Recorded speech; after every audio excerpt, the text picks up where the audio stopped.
He grew up in broken streets and bright dreams.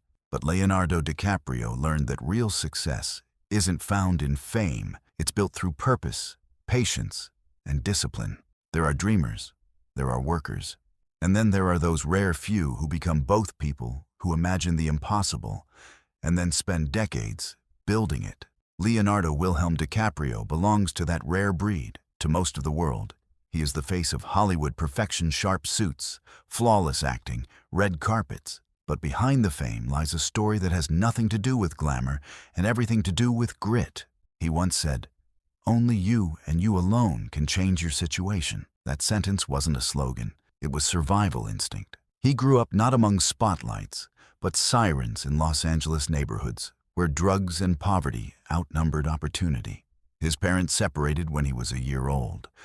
His mother, Irmelin, a German immigrant, worked multiple jobs just to keep the lights on. They lived in cheap apartments near broken alleys and occasional violence. Yet inside that tiny home was something powerful: belief. His mother saw his imagination and refused to let it die.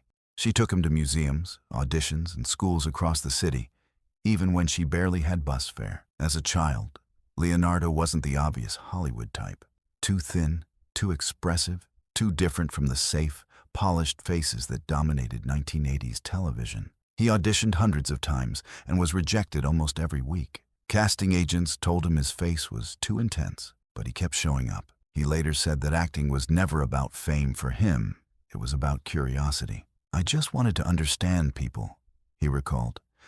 "I wanted to feel what they felt." That empathy became his weapon in an industry built on appearance. His first roles came slowly: commercials, small TV parts, a few short-lived series. Then came This Boy's Life, 1993, where a 19-year-old DiCaprio stood beside Robert De Niro and held his own. The performance was raw, desperate, emotional. Critics noticed. But what set him apart wasn't talent alone. It was discipline. On set, he kept a notebook of observations: every line, every emotion, every silence that De Niro delivered. He studied the craft like a scientist studies stars, with obsession. That obsession paid off. The next year, he played a boy with intellectual disabilities in What's Eating Gilbert Grape. It was a role so delicate that one wrong gesture could have turned it into parody. Instead, DiCaprio delivered one of the most authentic performances of the decade. He was nominated for an Academy Award at just 19. Fame arrived, but so did fear. Success that early can destroy an artist. Many fade, distracted by comfort or ego. But Leonardo made a different choice. He said, "I didn't want to be famous. I wanted to be good."